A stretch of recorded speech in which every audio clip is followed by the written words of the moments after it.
you want more money, more impact, more freedom, more significance, more fill in the blank, right? And on some level, you know that the way to get there is by overcoming yourself, meaning you have a sense that it's you that is stopping you, right? You know it's not that you need to work harder, right? You already work hard enough. You know that you don't need to know more strategy. You have a sense that if you were able to do the deep work and give yourself permission to stop shrinking, to stop hiding, to stop playing small, and finally play the big game that you know you're here to play, that everything would work out for you, that you'd be able to break through to that next level of income and impact and significance that you're looking for, right? So if that's true for you, I want to share with you here today what you can do to make the shift from playing small to playing big once and for all. My name is Desiree Stafford. I help ambitious coaches break through to their next level of income and impact without working harder. And I will tell you that I'm passionate about this topic because this has been, or it's felt like the bane of my existence. Because for so many years, I have played small in my life and in my business, and I've accomplished a lot. And if you're someone who's a high achiever and everyone sees you as a rock star, everyone sees you as a badass, but you know that there is a gap between where you are and where you know you should be by now, it's a painful experience because nobody else can see it. Nobody else can understand it, right? And so if this is what you're experiencing right now, please understand that I understand where you're at because I've been there. And it was frustrating for me because I knew I was capable of more. And while I was working really hard and, doing all the strategies, I couldn't figure out how to get out of my own way. I couldn't figure out how to stop stopping myself. And so I want to share with you here today what you can do to make the shift, right? So before we talk about how to make the actual transition, the first thing we need to understand is that there are ways in which you're hiding that you're conscious of, and there are also ways that you might be hiding that you're unconscious of. So in order for us to make change here today, in order for us to, really have this conversation that we're having, make an impact in your life where it leads to you making some kind of decision or taking some kind of action that gets you on the path of playing a much bigger game, then we need to identify some of these hiding strategies that may or may not be unconscious to you. So some of the ways that I find that clients are hiding when they come to work with me is that they may be undercharging, right? If you know that every time you see a coach who might be less experienced, might be much younger than you, who's commanding 5 or 10K or 5 or 10 times the fees that you're currently charging, if you feel triggered by that or frustrated by that, it's likely that you are undercharging and it's time for something to change, right? Perhaps you're working with the kind of clients that you know that you've outgrown. Maybe you don't feel lit up by those clients anymore. Maybe you're feeling bored, unfulfilled. You're not able to tap into higher levels of your genius because you're working with these particular clients. Perhaps you're selling offers that you feel bored by. You feel you've outgrown those offers. Maybe you're hiding behind being very busy all of the time or feeling overwhelmed. Perhaps you're shrinking, watering down your message. These are some of the ways that you might be hiding, again, consciously or unconsciously. So what I want you to do right now is to think about what resonates the most with you, right? In terms of how you might be hiding, what your hiding strategy might be, all right? And it really helps to become aware of how you're holding yourself back and to verbalize it, right? So you can verbalize it, you can write it down, whatever the case may be. The fact is we want to look at it. We want to own it. We want to get it out of your head, get it onto paper or out verbally so that you can acknowledge that this is where you're at right now. And then we need to then make a decision about what needs to happen next, right? So what I want you to understand is that there is no safety in playing small. And the reason that we play small is because for some reason we have associated playing small with being safe. Right? You can probably trace back to many experiences in your life where it felt that if you were to dim your light, if you were to shrink back, if you were to not allow people to see who you really were, then there was some safety in that. And the reality is there is no safety in that, right? So I really want you to think about this. When you're playing small, you're basically operating from a place of fear, right? And so if you're allowing fear to rule you, what does it say? It automatically means that you're not in your power, right? And if you're not in your power, you're not safe. Does that make sense, right? So in order for you to be safe, you have to be in your power. When you are playing small, you're often kicked around by your circumstances rather than defying circumstances and you determining how you want your life and your business to go, right?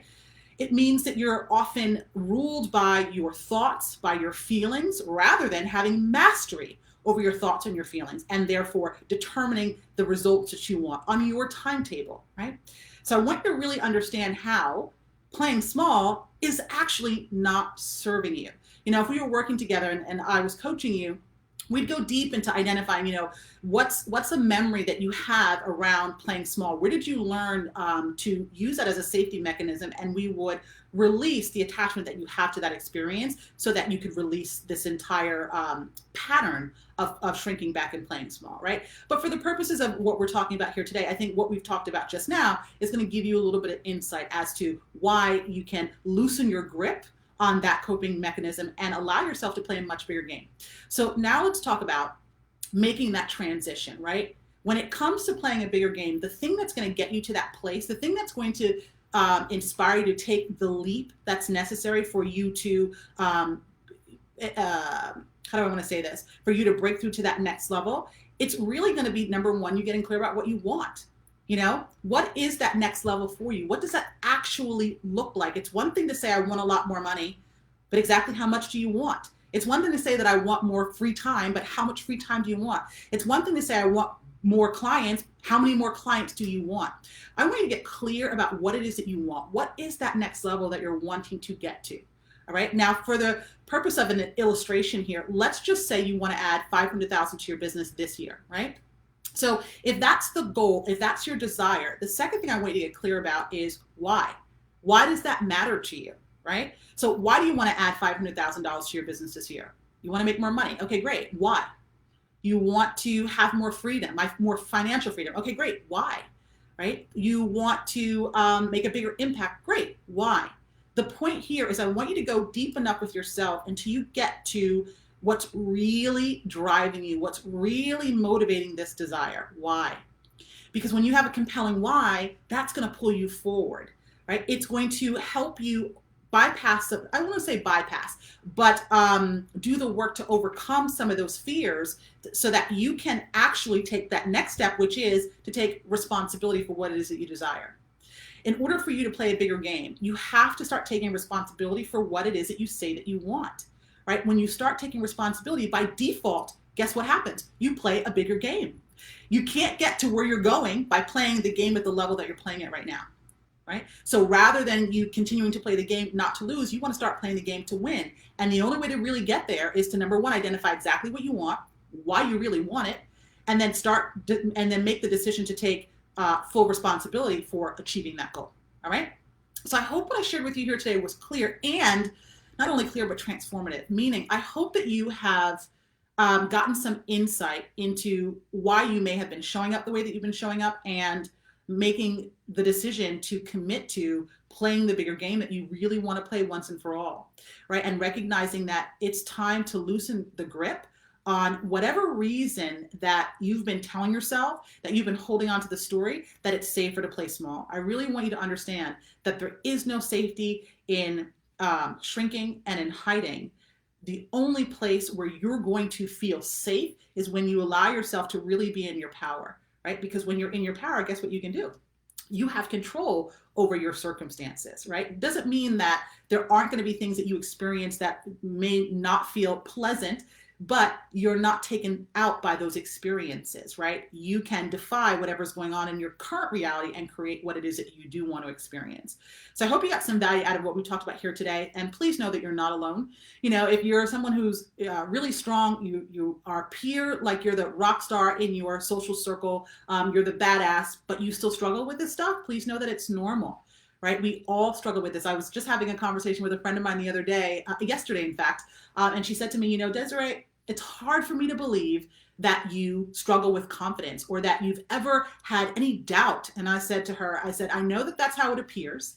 And the truth is that we all have areas in which we struggle. We all have doubts. We all have fears. The question is, what are we going to do with them, right? Are we going to allow our doubts and our fears to stop us, or do we walk with them? I choose to walk with them. And that's really how I play a bigger game, by allowing those fears and those doubts to come up, but not to stop me, right? And it's the same thing with my clients. I work with clients who are very successful, very accomplished, right? And they also have their fears and their doubts. And so the idea is to be able to walk with whatever you have allowed to hold you back in the past, rather than giving your power, your authority over to circumstances and fears and feelings that are less than ideal or pleasant. This is about you taking full authority over your life. It's about you leading yourself. It's about you deciding that now is the time, once and for all, that you're going to play the bigger game that you know that you're meant to play, that you're going to call in the clients that you're meant to work with, that you're going to charge the fees that you know that your work is really worth, that you are going to sell the kind of programs that you want to sell, that you're going to stop hiding behind being busy, all the kind of things that you might be doing right now to keep yourself playing really small. All right. So thank you for being here. Hey, Amber, how are you? Thanks for the love. So thank you for being here. If you have any questions about what I shared, please feel free to add them to the comment section. That would be amazing. And if you know another ambitious entrepreneur who really wants to play a bigger game for themselves, please feel free to share this video with them, tag them in this video. And until next time, I hope that you and your family stay safe. Thank you.